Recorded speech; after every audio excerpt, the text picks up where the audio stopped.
PM Modi रखेंगे नए संसद भवन की आधारशिला। किसानों ने कहा कृषि बिल में संशोधन मंजूर नहीं। पश्चिम बंगाल में फिर से बीजेपी कार्यकर्ताओं पर हमला। महाराष्ट्र में गठबंधन में पड़ी फूट, बीजेपी का हमला। राहुल गांधी ने सुनाया बिहार के किसानों का दर्द।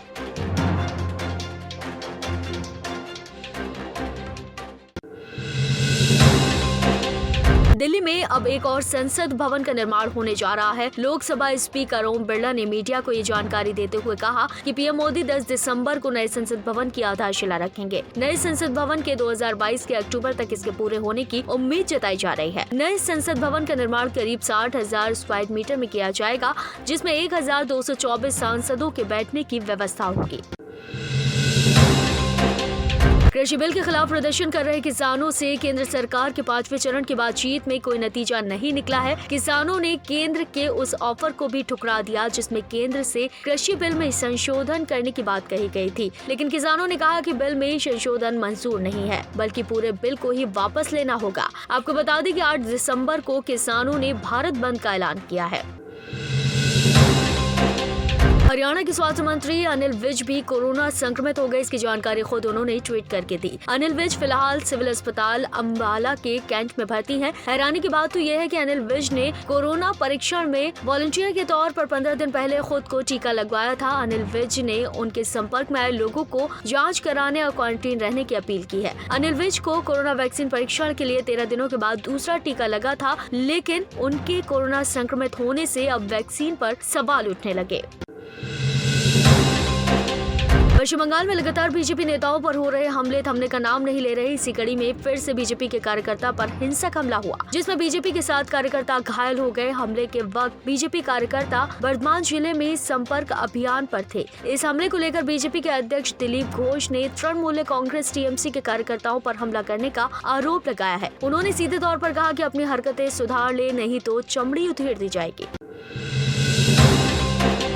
किसान आंदोलन पर कंगना रनौत के ट्वीट ने काफी हंगामा मचा दिया। पहले दिलजीत ने कंगना को तमीज से बात करने की सलाह दी, तो वहीं मीका सिंह भी कंगना को चेतावनी देते हुए कहा कि बॉलीवुड में किसी पर भी कीचड़ उछाल सकती हैं, किसी के बारे में कुछ भी कह सकती है, लेकिन वो हमारी तरफ ना आए। मीका ने चुटकी लेते हुए कहा कि कंगना की टीम ऋतिक रोशन और करण जौहर जैसे सॉफ्ट टारगेट रहती है, लेकिन आप इस तरफ मत आओ। यूपी में आगामी विधान परिषद चुनाव, एमएलसी और आगामी पंचायत चुनाव की तैयारियों को लेकर उत्तर प्रदेश के प्रभारी राधा मोहन सिंह ने सीएम योगी से बातचीत के लिए लखनऊ में उनके सरकारी आवास कालीदास मार्ग पहुंचे। इस बैठक में कैबिनेट विस्तार पर चर्चा होगी। साथ ही मंत्रिमंडल में 6 नए मंत्रियों को भी शामिल किया जा सकता है। आपको बता दें कि 2022 में यूपी में विधानसभा चुनाव होने हैं, जिसे लेकर ही मंत्रिमंडल का विस्तार किया गया है। महाराष्ट्र में राष्ट्रवादी कांग्रेस पार्टी, कांग्रेस और शिवसेना के गठबंधन की सरकार है, लेकिन बावजूद इसके एनसीपी अध्यक्ष शरद पवार लगातार कांग्रेस और राहुल गांधी पर निशाना साधते रहते हैं, जिसे देखते हुए बीजेपी नेता राम कदम ने कांग्रेस और एनसीपी दोनों पर निशाना साधते हुए कहा कि कांग्रेस ने कभी राष्ट्र के विकास की परवाह नहीं की, यहाँ तक कि राहुल गांधी के नेतृत्व पर भी सवाल उठाते रहे हैं। तो वहीं एनसीपी प्रमुख शरद पवार कांग्रेस के खिलाफ बोलते हैं, लेकिन सरकार में रहने के लिए गठबंधन में बने हुए हैं। मध्य प्रदेश में कोरोना संकट से निपटने के लिए अस्थायी रूप से रखे गए 6,000 स्वास्थ्य कर्मियों को सेठाई करने की मांग को लेकर पूर्व मुख्यमंत्री कमलनाथ मौजूदा मुख्यमंत्री शिवराज सिंह चौहान को पत्र लिखा है। कमलनाथ ने कहा कि बीते 1 साल में ये लोग अपनी जान पर खेलकर लोगों की जान बचा रहे हैं। इनकी नियुक्ति समय समय पर बढ़ा दी जाती है, लेकिन असल में इन्हें स्थायी रूप से नियुक्त कर देना चाहिए। आपको बता दें कि स्थायी नियुक्ति को लेकर स्वास्थ्य बीते दिनों से धरना प्रदर्शन कर रहे हैं। हालांकि सरकार की इस ओर कोई प्रतिक्रिया सामने नहीं आई।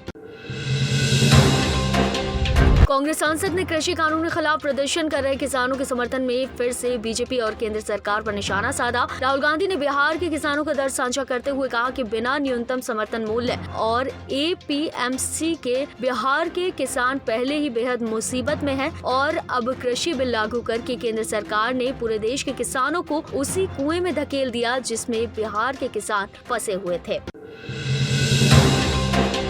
सऊदी अरब और यूएई के साथ अपने रिश्तों को और मजबूत बनाने और देश की आंतरिक सुरक्षा को मद्देनजर भारतीय सेना प्रमुख जनरल मनोज नरवणे 4 दिनों के लिए दौरे पर सऊदी अरब और यूएई जा सकते हैं। आर्मी चीफ सऊदी में नेशनल डिफेंस यूनिवर्सिटी में एक कार्यक्रम को संबोधित करेंगे। आपको बता दें कि ऐसा पहली बार होगा जब भारतीय सेना प्रमुख सऊदी अरब के दौरे पर दौरा करने वाले हैं। हालांकि अभी इस दौरे की आधिकारिक पुष्टि नहीं हुई है, लेकिन इस दौरे की खबर आने के बाद से ही पाकिस्तान काफी बौखला गया है। आप देख रहे हैं नेट्रिक न्यूज, साहस सच कहने का।